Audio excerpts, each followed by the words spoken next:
Bareta alas 5. Mga bareta ngunyan para sa aga. Enot na tinipon sa DZGB News Base. DZGB Bareta alas 5. Kaiba ang field reports kan Mega Force Patrol. Hali sa iba-ibang parte kanalbay asin kabikolan. Ngunyan, uya ang sa idong tagapagbareta.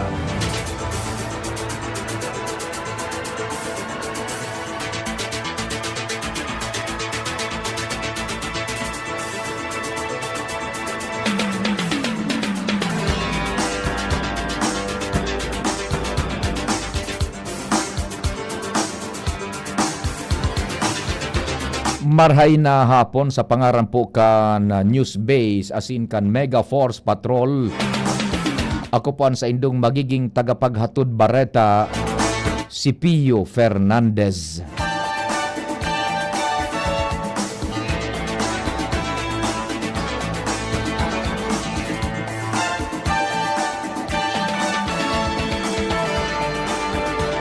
Ngunyan sa detalyes kan mga bareta sa Lado Nacional, sarong aldaw matapos na manumpa bilang ika-31 ng Philippine National Police Chief, nagpaapod ni primerong command conference si Chief General Nicolas Torre III kasubagong aga.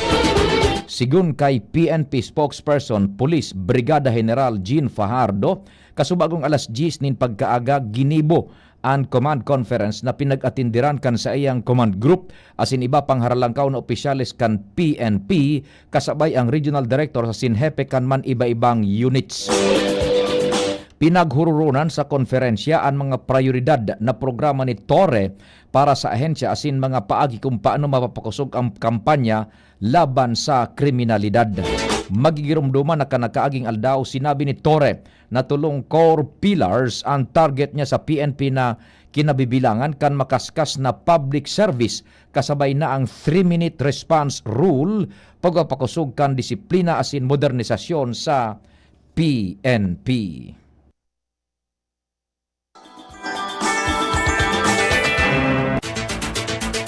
Mientras tanto, nakatalaan na makipaghuron si Pope Leo XIV sa gabos na mga padi kaibanan na digdian maabot sa sanggatos na Pilipino na nakadistino sa Roma. Sigun sa report kan Catholic Bishops Conference of the Philippines, ang pagtiripon mangyayari sa Hunyo 12, 2025 sa Paul VI Hall sa Vatican. Ang nasabing pagtiripon magiging primerong opisyal na pagkipaghilingan ni Pope Leo XIV sa mga padi kan sa iyang diocese poon kan mailir siya bilang bagong Santo Papa. Mientras sinabi man ni Reverendo Gregory Ramon Gaston, rektor kan Pontificio Colegio Filipino o PCF, na kaibanan sa piglalauman na maatindir ang mga Pilipinong kapadian nag-aadal sa Roma.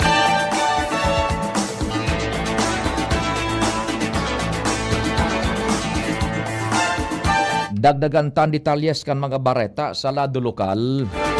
Nasa linya si kumpadreng Al Armario. Pading Al, Diyos marhay na hapon, please go ahead. Basura naman ang gusto ma-address ng gobyerno lokal sa mga masunod na bulan pagkatapos kan transportasyon. Ini ang ibigpahayag ni Mayor-elect Siam Ismael sa hampangkan na mga kapitan kung saan piginguan niya na magkatarawan man in mga mini dump truck ang mga barangay tangani na ma-address ang basura. Manunataran ko niyan digdi sa Legazpi, may nagkampirang barangay na problemado pag-abot sa basura alagad dahil medyo kulang-kulang nin mga panhakot mananggadan syudad. Naginguan na makabakal nin sa diring mga mini dump truck na pwedeng ipanao sa mga barangay sa mga masunod na bulan. Alarmario, DCGB. Ang baretang ini hatod sa Indukan. Plemex. Pag may ubo o hika, Plemex agad. Basta lagundi, Plemex. Thank you so much, kumpadreng Al. Mientras tanto, balikan ta ang detalyes kan mga bareta sa lado nasyonal. Personal na ipinaabot ni Presidente Ferdinand Marcos Jr. ang pasalamat kay European Commission o EU Vice President Kasia Callas sa padagos na suporta kan EU sa Pilipinas. Nagipaghilingan si Calyas sa presidente sa Malacanang kung saan pinaghururunan ang tabang asin suporta kan EU na ipinagtao sa nasyon. Si Calyas nasa Pilipinas para sa duwang aldaw na official visit asin ka enot-enoting pagbisita kaini sa nasyon poon kan maidesignar ini sa pwesto kan Disyembre 1, 2024. Asa indang paghururon bulaos na inako ni Presidente Marcos Jr. ang pagkakamukna kan Philippines-EU Security and Defense Dialogue kung saan tinaawanin doon ang importansya na masimbagan ang geopolitical na mga pagbalo asin pagsunod sa ley susog sa pangkinaba na patakaran. Ang pagbisita ni Calyas sa Pilipinas, importanteng lakdang sa pagpapakusog sa relasyon diplomatiko sa pagultanan kan Pilipinas sa European Union sa pagkataonin doon sa parehong kamautan para sa open political dialogue asin paghururon pa ang kolaborasyon para sa katrangkiluhan, estabilidad asin pangmahaluyan na kauswagan.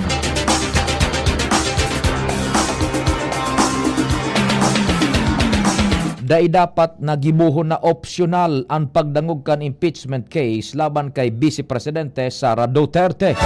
Ini ang tinauwan doon ni Senate Minority Leader Coco Pimentel kasunod kan sinabi ni Senate President Chis Escudero na Kongreso ang mapadagos kan impeachment trial. Sinabi pa ni Pimentel na susog sa konstitusyon na forthwith o tulos nagibuhon ang impeachment trial kan Vice Presidente.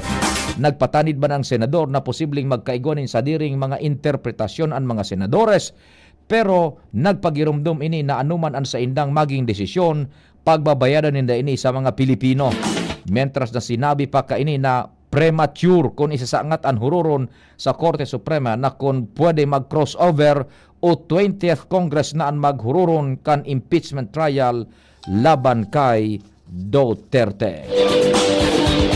Dagdagan tapan detalyas kan mga bareta sa lado lokal. Nasa linya man si Chief Jimmy nasalita. Chief Jim, marhay na hapon. Please go ahead.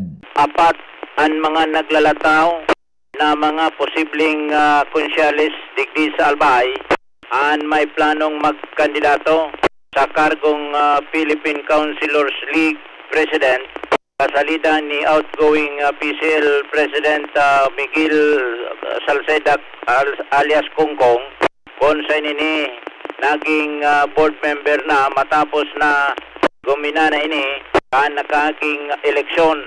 Ang mga naglalataw mga pangaran na sagap kan DCGB News base sa pakipag-ulay sa mga kapwa konsyales pat na mga kagawad gikan sa iba-ibang banwa syudad sa probinsya an mga ini an mga pangaran iyo an minasunod si City Councilor elect Pati Gonzales Alsua kan Ligao City, kagawad Lau Beltran, kagawad Odin Bilanghil, asin kagawad Attorney Cristel Pasya kan Pulangi. Ang eleksyon sa PCL iyoan sa mabot na bulan na Hulyo. Mga dagdag na barita, Jimmy Nasalita, DCGB News. Thank you so much, Chief Jimmy.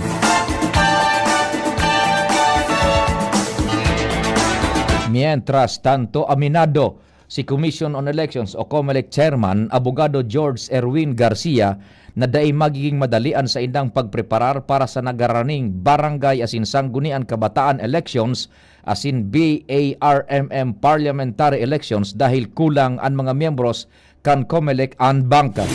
Kasunod kaini nag-aasa si Garcia na makonfirmar na kan Commission on Appointments o CA ang ad interim appointment kan duwang komisyoner kan COMELEC.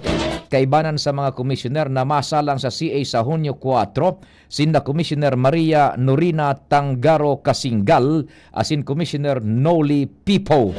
Hinagad ni Garcia sa CA na makonfirmar na ang duwang bagong komisyoner dahil apwer sa pagiging insider, ipinahiling kan mga inan sa indang kakayanan kung sa inaging maray ang sistema kan nakaaging 2025 midterm elections. Tiwala man ang opisyal na malalampasan kan duwa ang confirmation process asin masisimbag ang mga kaputan kan CA sa duwang komisyoner kan duwang komisyoner.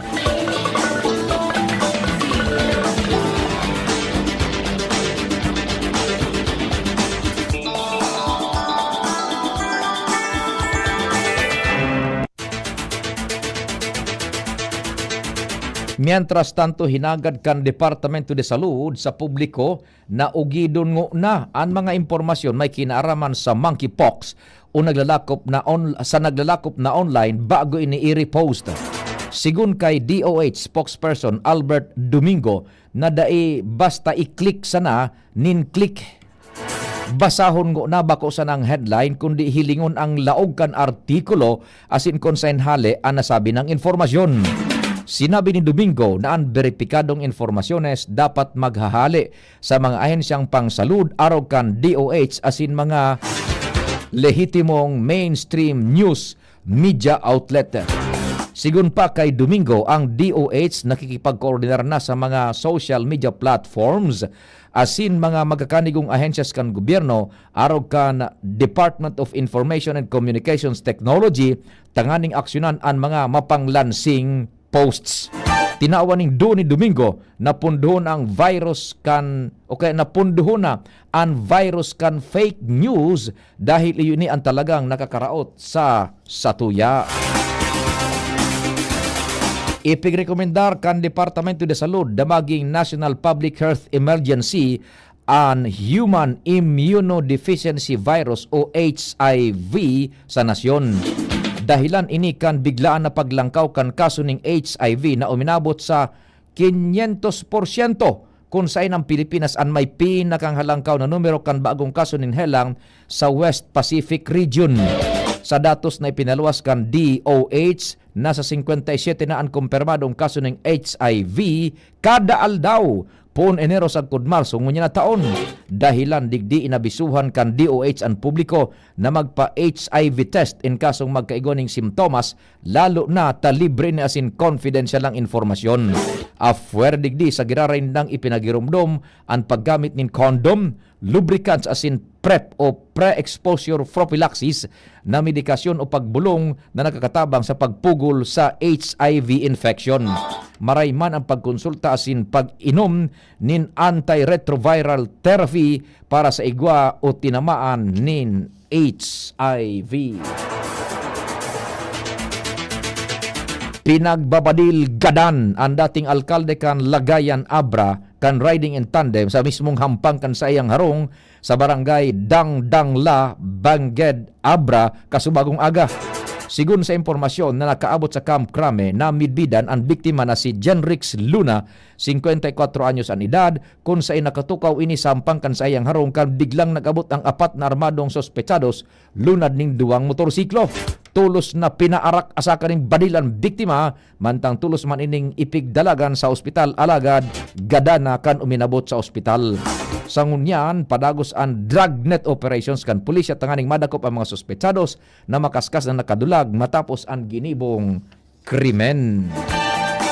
Mabueltan detalyes kan mga bareta, pakalis ka nagkapirang pagirumdum.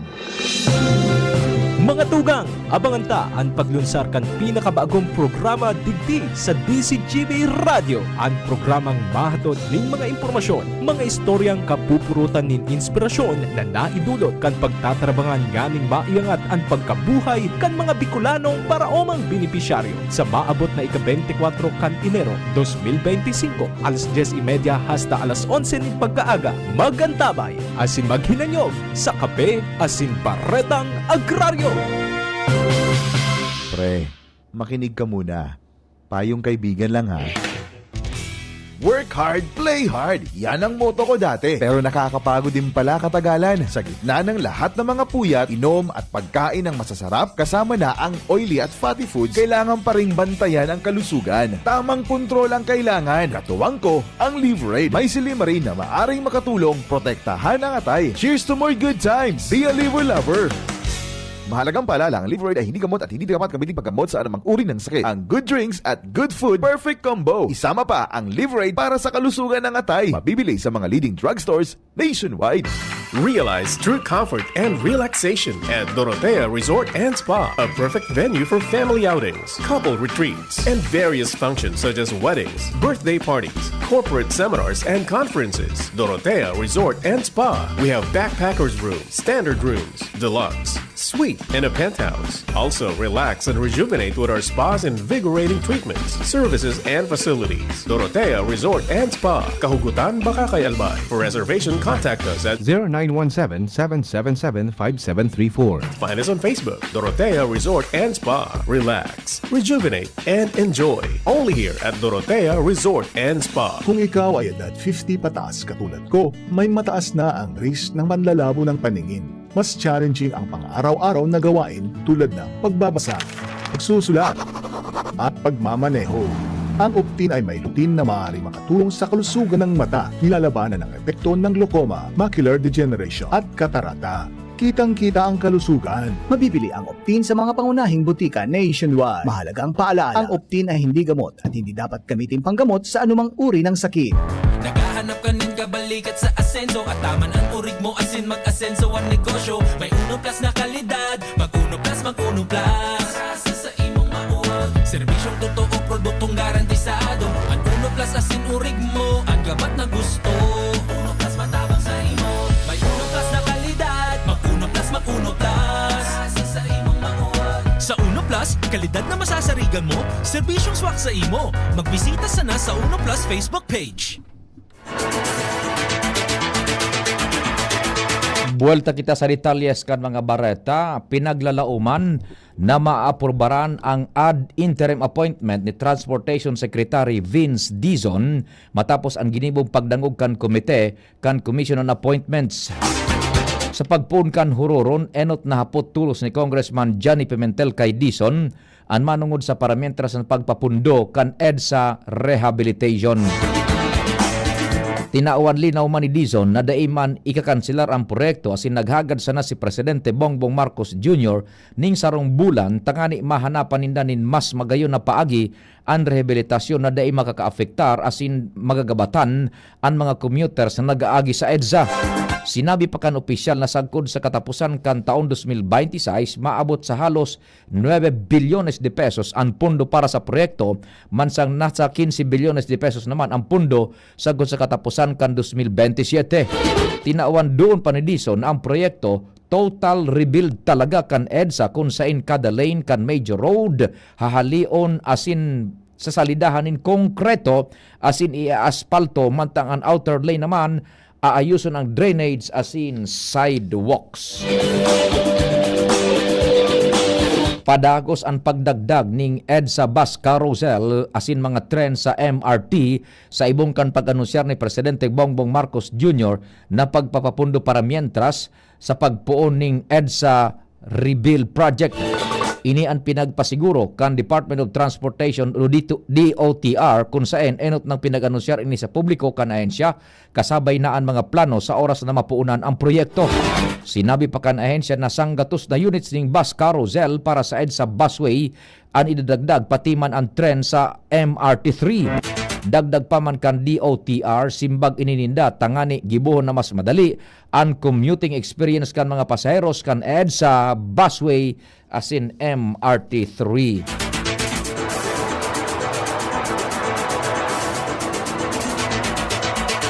Mientras tanto, ipinag-urgulyo kan DSWD na nakakakaon na ninmarhay ang 300,000 na nagtitios na pamilya asin nagbaba ang insidente ning kagutuman sa mga beneficiaryos kan walang gutom program.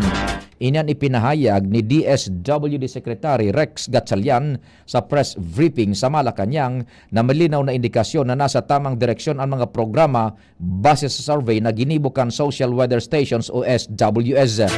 Sinabi ni Gatchalian na kaibanan sa mga lugar na nahiling na nagbabaan insidente ng kagutuman, iyon mga probinsyas kang Negros Oriental, Negros Occidental, Cotabato City, Zamboanga del Norte asin Surigao del Norte. Kaibana ni Gatchalian na naghampang sa press briefing sa palasyo ang SWS Vice President na si Jay Sandoval asin Yoli Crisanto, Globe Chief Sustainability and Corporate Communications Officer na nagkomisyon sa monitoring asin tracking study sa programa. Segun kay Gatchalian, hali sa halos 5% kon Oktubre 2024 o kay hali sa halos 4.8% kan Oktubre 2024, nagina sa naining 4.6% ang narehistro kan Disyembre 2024. Pero aminado si Gatchalian naman tinidong dakulang agyat sa indang walang gutom program ang pirming pagkaatraso kan food supply, pero siniguro kaini na magpapadagos ang programa. Ang walang gutom program o food stamp program pinunan kan Hulyo 2023 asin target na makatalingkas sa kagutuman ang 750,000 na nagtitios na pamilyang Pilipino pag-abot kan taon 2027.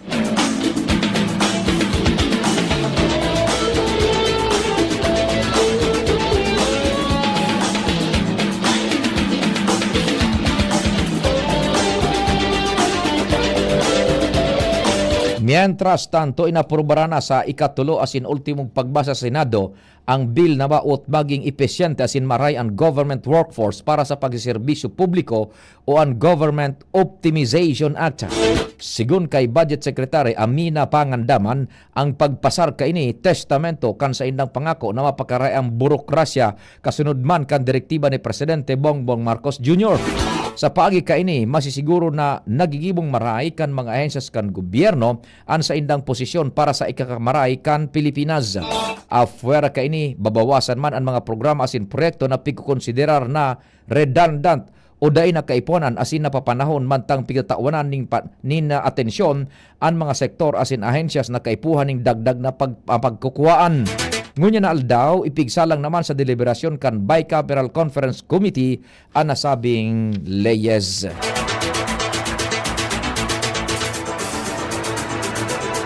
Hinagad kan Philippine Chamber of Commerce and Industry o PCCI sa mga ahensyas kan gobyerno na tulos na magpautob ning sarong Urgent Economic Mitigation Plan. May kinaaraman sa mga limitasyon sa pagbalyo sa San Juanico Bridge.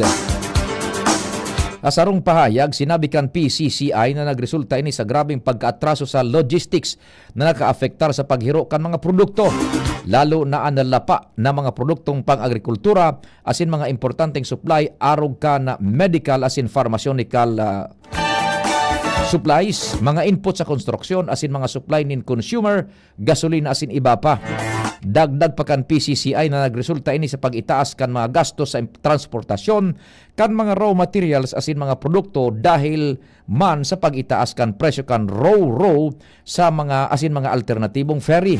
Nakaabot naman sa PCCI ang mga report na nagkaperang lokal na negosyo ang maabot na sa 30% ang pagkalugi. Dahilan digdi pigbusol kan PCCI ang coordinated action hali sa mga ahensyas kan gobyerno, kaiba na ang Departamento kan Obras Publikas asin Departamento kan Transportasyon, pati naman ang ahensyas ni gobyerno tanganing ipautob ang Urgent Economic Mitigation Plan. Ultimong detalyes kan Bareta, nakipig-alyansa naman ang Philippine Embassy sa Netherlands base sa nakipag-alyansa naman ang Philippine Embassy sa Netherlands-based organizations. Kasunod ini kan pagsiguro kan embahada na mas papahararumon pakaini ang relasyon kan Pilipinas asin Dutch government. Segun sa embahada, parte pa ini kan pagpromotir kan kamugtakan kan Filipino community sa Netherlands asin maengganyar ang mga investor sa Pilipinas. Katakod kay ni bibisitahon man kan mga personalis kan Philippine Embassy an Aruba asin Curaçao, tangani makapagtaunin consular services sa komunidad kan mga Pilipino sa Dutch Caribbean. Sa pangaran ka nagsururat kan informasyon sa pangenot ni News Director Mardila, Jen Matthew Balyaran, Nicole Ann Gloriani, Mega Force Patrol, Padingnal Baldo sa Master Control, sa IT si Jerome Nico Martinez. Ako po si Pio Fernandez. Salamat, marahay na hapon. Ako si Rial. I used to be a McDonald's crew. Ngayon, film director na ako. Ako si Tess, McDonald's crew